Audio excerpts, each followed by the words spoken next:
Bonjour à toutes et à tous, bienvenue si vous nous rejoignez, priorité au direct de Rome sur KTO. Nous allons vivre en effet en direct depuis la basilique Saint-Pierre de Rome la célébration solennelle de la Pentecôte, présidée par le pape François, en présence bien sûr de nombreux pèlerins et fidèles rassemblés en cette basilique vaticane. Solennité de la Pentecôte, fête du don de l'Esprit Saint, l'Esprit descendu au Cénacle sur les apôtres.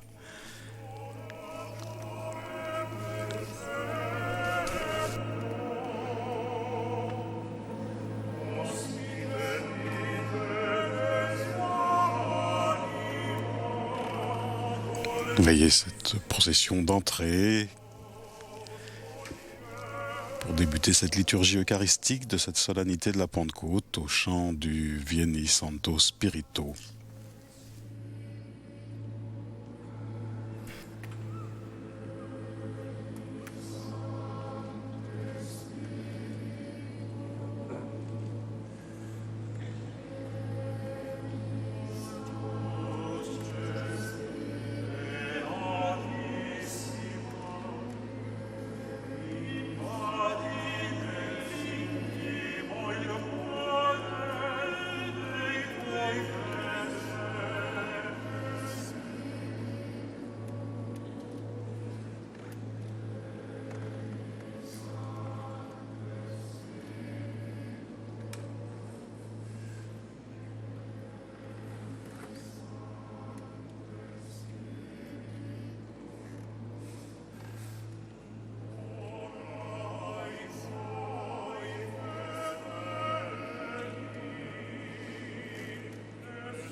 Le chœur et l'assemblée entonnent à présent l'antienne tirée d'un passage du livre de la sagesse. L'Esprit du Seigneur a rempli l'univers.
nomine Patris et Filii et Spiritus Sancti. Amen. Pax vobis. Et cum spiritu tuo.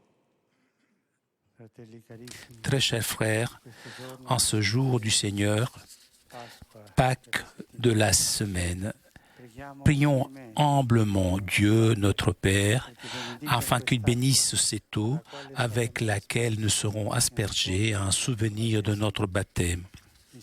Que le Seigneur renouvelle intérieurement afin que nous soyons toujours fidèles à l'Esprit qui nous a été donné.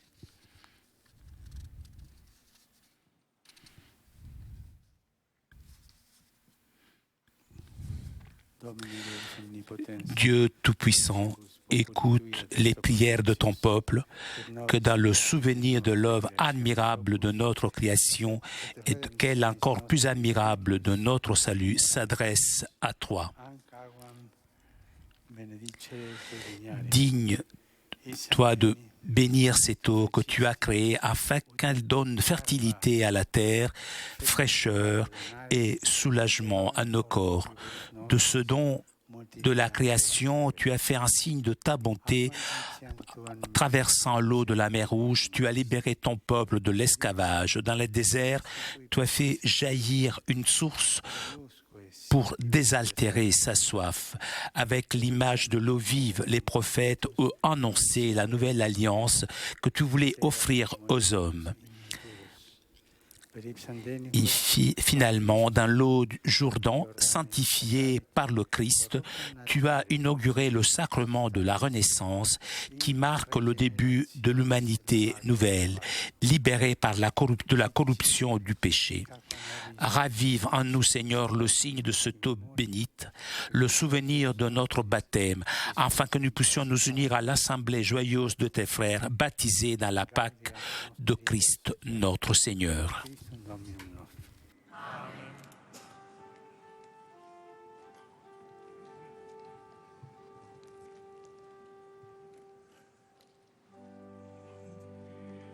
Voilà, et en ce dimanche de Pentecôte, en ce temps pascal qui s'achève, le Saint-Père, après avoir béni l'eau, va procéder à l'instant à l'aspersion des fidèles, accompagné par le chant Vidi Aquam. Avec ce chant, donc, se déroule ce rite pénitentiel de l'aspersion. Vidi Aquam, j'ai vu l'eau jaillir du côté droit du temple. Alléluia. Et tous ceux que l'eau a atteints sont sauvés et ils chantent Alléluia.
Deus omnipotens nos a peccatis purificet, et per huius Eucharistiae celebrationem dignos non redat, qui mense regni sui participes efficiamur.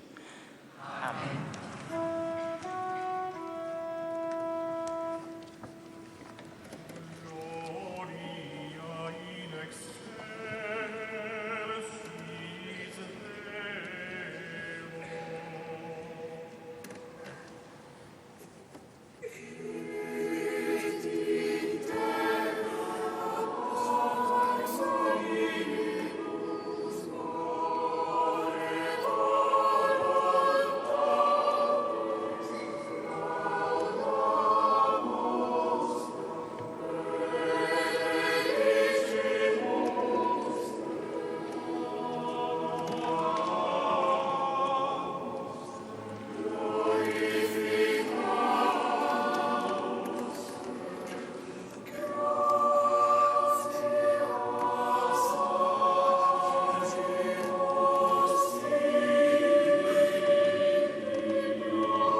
Oremus.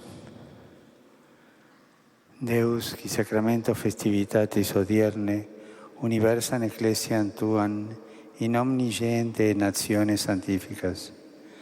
In totam mundi latitudinem Spiritus Sancti dona defunde, et quod inter ipsa evangelice predicationis exordia operata est divina dignatio, nunc hoc per credentium corda perfunde. Per Dominum nostrum, Iesum Christum, Filium Tuum, qui tecum vivit et regnat in unitate Spiritus Sancti Deus, per omnia saecula saeculorum. Amen.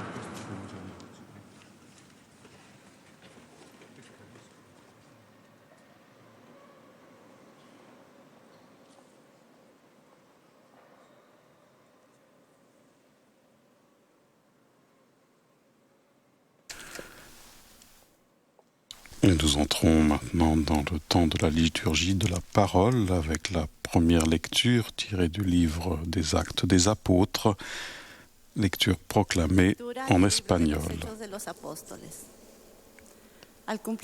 Quand arriva la Pentecôte, ils se trouvaient réunis tous ensemble. Soudain, il vint du ciel un bruit pareil à celui d'un violent coup de vent. Toute la maison où ils se tenaient en fut remplie. Ils virent apparaître comme une sorte de feu qui se partageait en langues et qui se posa sur chacun d'eux. Alors ils furent tous remplis de l'Esprit Saint. Ils se mirent à parler en d'autres langues et chacun s'exprimait selon le don de l'Esprit.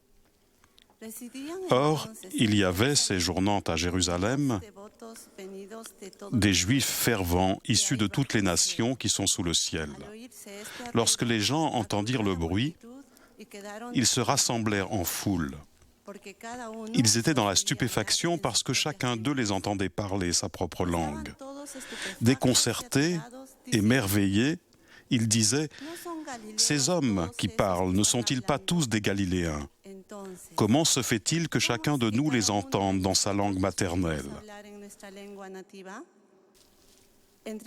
Parthes, Mèdes et Élamites, habitants de la Mésopotamie, de la Judée et de la Cappadoce, des bords de la mer Noire, de la province d'Asie, de la Phrygie, de la Pamphylie, de l'Égypte et de la Libye proche de Cyrène, Romains résidant ici, Juifs de naissance et convertis, Crétois et Arabes, tous, nous les entendons proclamer dans nos langues les merveilles de Dieu.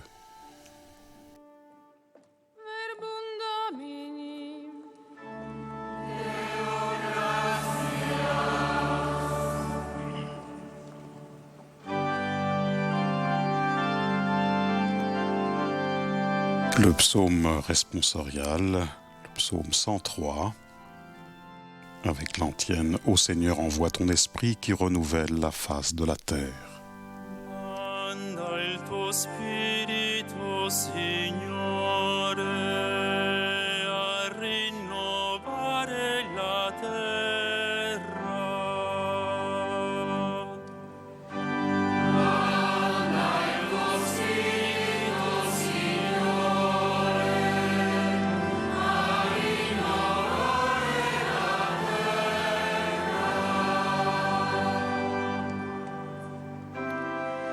Benedici il Signore, anima mia, sei tanto grande, Signore mio Dio. Quante sono le tue opere, Signore, le hai fatte tutte con saggezza. La terra è piena delle tue creature.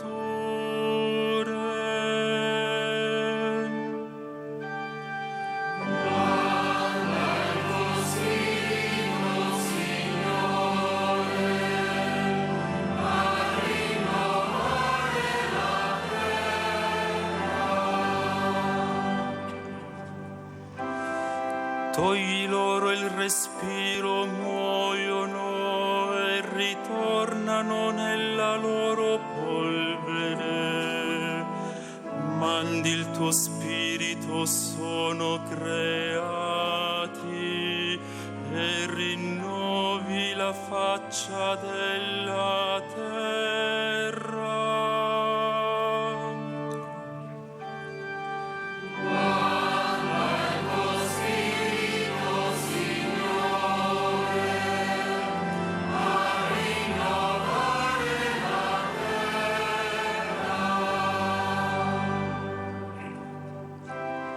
Sia per sempre la gloria del Signore, gioisca il Signore delle sue opere. A Lui sia gradito il mio canto, io gioirò nel Signore.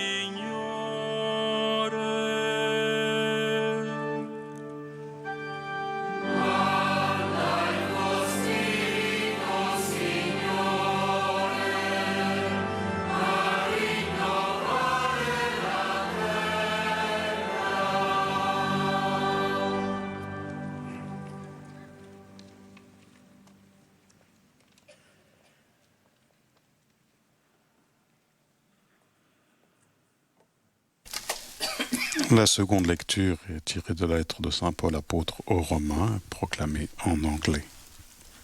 A reading from the letter of St. Paul to the Romans. People who are interested only in Frères, sous l'emprise de la chair, on ne peut pas plaire à Dieu. Or vous n'êtes pas sous l'emprise de la chair, mais sous l'emprise de l'Esprit, puisque l'Esprit de Dieu habite en vous. Celui qui n'a pas l'Esprit du Christ ne lui appartient pas. Mais si le Christ est en vous, votre corps a beau être voué à la mort à cause du péché, l'Esprit est votre vie parce que vous êtes devenus des justes. Et si l'Esprit de celui qui a ressuscité Jésus d'entre les morts habite en vous, celui qui a ressuscité Jésus d'entre les morts donnera aussi la vie à vos corps mortels par son Esprit qui habite en vous. Ainsi donc, frères, nous avons une dette, mais ce n'est pas envers la chair. Nous n'avons pas à vivre sous l'emprise de la chair, car si vous vivez sous l'emprise de la chair, vous devez mourir. Mais si par l'Esprit, vous tuez les désordres de l'homme pécheur, vous vivrez. Tous ceux qui se laissent conduire par l'Esprit de Dieu, ceux-là sont fils de Dieu. L'Esprit que vous avez reçu ne fait pas de vous des esclaves, des gens qui ont encore peur. C'est un esprit qui fait de vous des fils. Poussés par cet esprit, nous crions vers le Père en l'appelant « Abba ». C'est donc l'Esprit Saint lui-même qui affirme à notre esprit que nous sommes enfants de Dieu. Puisque nous sommes ses enfants, nous sommes aussi ses héritiers. Héritiers de Dieu, héritiers avec le Christ, à condition de souffrir avec lui pour être avec lui dans la gloire.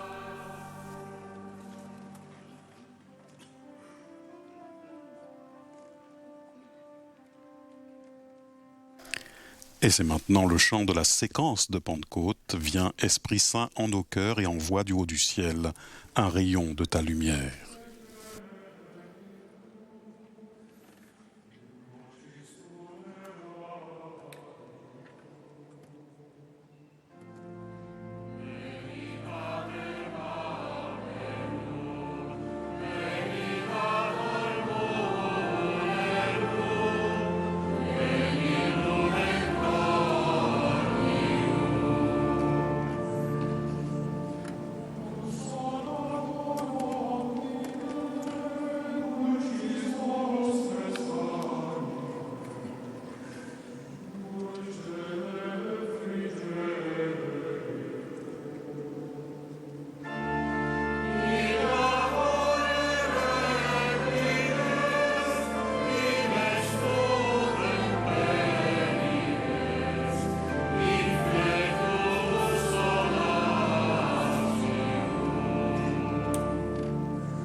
L'acclamation de l'Évangile: Viens, Esprit Saint, remplis le cœur de tes fidèles et allume en eux le feu de ton amour.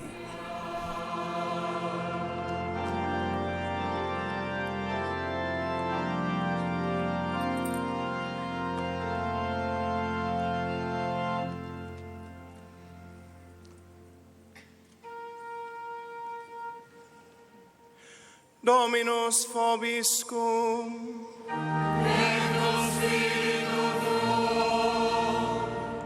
Lectio Sancti Evangelii secundum Ioannem. De l'Évangile de Jésus-Christ selon saint Jean.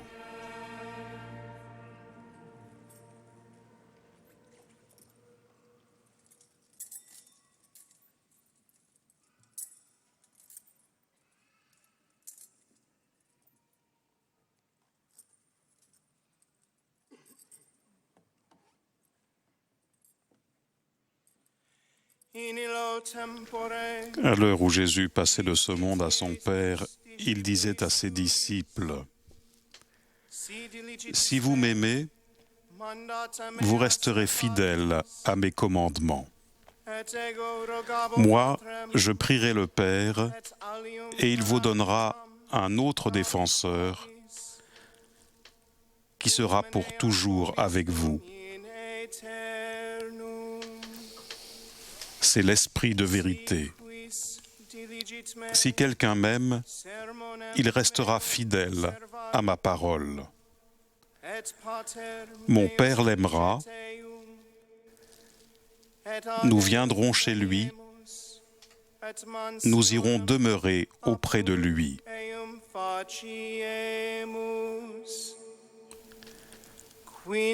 Celui qui ne m'aime pas ne restera pas fidèle à mes paroles. Or, la parole que vous entendez n'est pas de moi. Elle est du Père qui m'a envoyé. Je vous dis tout cela pendant que je demeure encore avec vous. Mais le Défenseur, l'Esprit Saint, que le Père enverra en mon nom, lui vous enseignera tout et il vous fera souvenir de tout ce que je vous ai dit.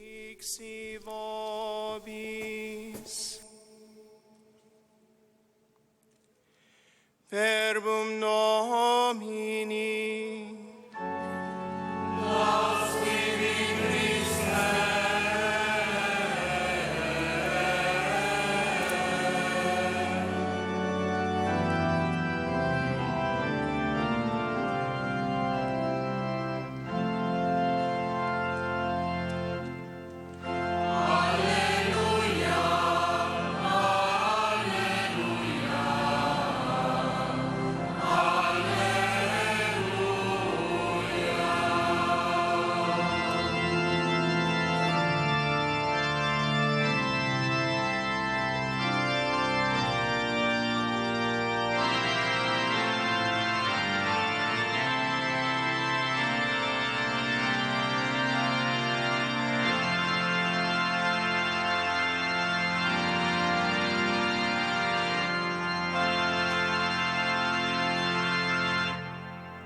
Nous écoutons maintenant l'homélie du Saint-Père en cette solennité de la Pentecôte.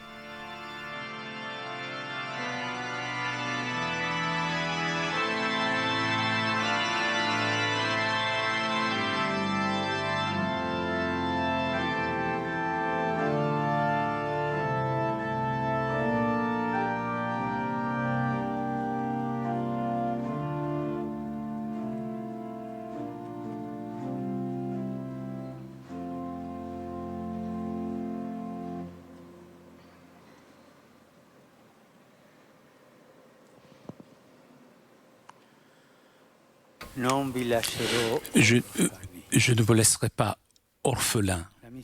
La mission de Jésus, qui a son point culminant dans le don du Saint-Esprit, avait ce but essentiel: retrouver notre relation avec le Père, qui avait été gâchée par le péché, nous enlever de la condition d'orphelin et nous rendre la condition de fils. L'apôtre Paul, en écrivant aux chrétiens de Rome, dit: tous ceux qui sont guidés par l'Esprit de Dieu, eh bien, sont des fils de Dieu. Et vous n'avez pas reçu l'esprit d'esclave pour retomber dans la peur, mais vous avez reçu l'esprit qui nous rend fils adoptifs, grâce auquel nous crions « Abba, Père ». Voilà la relation qui a été renouée. La paternité de Dieu revient à nous grâce à l'œuvre rédemptrice du Christ et au don du Saint-Esprit. L'Esprit est donné par le Père qui nous amène vers le Père. Toute l'œuvre du salut est une œuvre de régénération dans laquelle la paternité de Dieu, grâce au don du Fils et de l'Esprit, nous libère du fait d'être orphelins. Même de notre jour, on retrouve des signes de notre condition d'orphelin, cette solitude intérieure que nous ressentons même lorsque nous sommes au milieu d'une foule et parfois peut devenir tristesse existentielle. Cette autonomie présumée de Dieu qui s'accompagne à une certaine nostalgie de sa proximité. Cet analphabétisme spirituel répandu qui fait que nous sommes incapables de prier, cette difficulté à sentir véritable, vraie la vie éternelle, comme plénitude de communion qui naît et qui s'ouvre au-delà de la mort. Cette fatigue, cette difficulté à reconnaître l'autre comme frère, comme un fils du même Père, et d'autres signes semblables. À tout cela s'oppose la condition de fils, qui est notre vocation d'origine. Et cela pourquoi nous sommes faits dans notre DNA le plus profond, qui a été gâché et pour être rétabli a demandé au sacrifice du Fils unique. De l'immense don d'amour qui est la mort de Jésus sur la croix a jailli pour toute l'humanité comme une cascade de grâce, l'effusion du Saint-Esprit qui s'immerge avec foi dans ce mystère de régénération, de renaît à la plénitude de la vie filiale. Je ne vous laisserai pas orphelins. Aujourd'hui, fête de Pentecôte, ces paroles de Jésus nous font penser à la présence maternelle de Marie dans le Cénacle. La mère de Jésus est au milieu de la communauté des disciples rassemblés en prière, mémoire vivante du Fils et invocation vivante du Saint-Esprit. C'est la mère de l'Église. À son intercession, nous confions particulièrement tous les chrétiens, les familles et les communautés qui en ce moment ont le plus besoin de la force de l'esprit défenseur et consolateur, l'esprit de vérité, de liberté et de paix. L'Esprit, comme dit encore Saint Paul, fait en sorte que nous appartenions au Christ. Si quelqu'un n'a pas l'Esprit du Christ, ne lui appartient pas. Consolidons notre relation d'appartenance au Seigneur Jésus. L'Esprit nous fait rentrer dans une dynamique nouvelle de fraternité. Grâce au frère universel qui est Jésus, nous pouvons entrer en relation aux autres de façon nouvelle, plus comme orphelins, mais comme fils du même Père, bon et miséricordieux. Et cela change tout. Nous pouvons nous regarder comme des frères et nos différences ne feront que multiplier la joie et l'émerveillement d'appartenir à cette unique paternité et fraternité.